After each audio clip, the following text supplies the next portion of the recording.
$9 million in a suit filed against his HMO. Today, the jury found Humana Healthcare partly responsible in the death of his wife.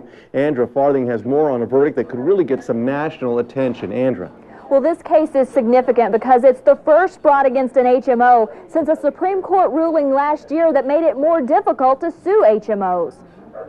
To the hospital, that's when we found out that she had that kind of dangerous disease, and she died 19 days later. But Joan Smelik says his wife Joan was complaining of problems almost a year before she died. Smelik says the disease was so bad, doctors at the hospital were surprised she was still alive. And her sudden death raised questions her husband wanted answers to. So I wrote certified letters to every doctor and every hospital, and I got the medical files that they were willing to give us at that time.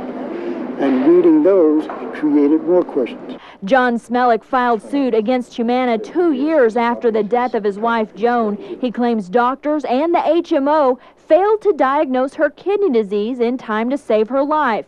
The lawsuit claims that the HMO acted negligently and didn't manage his wife's case properly.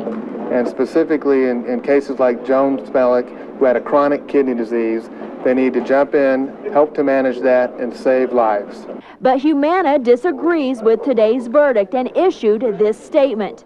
The evidence showed Humana acted responsibly as a health benefits company. We approved every physician and hospital referral and paid every medical bill. We continue to express our sympathy to Mr. Smelik and his family. However, we intend to vigorously appeal today's verdict. But Mr. Smelik still considers the verdict a victory, and he's looking forward to visiting his wife's grave to tell her about it. That we won, that we did it.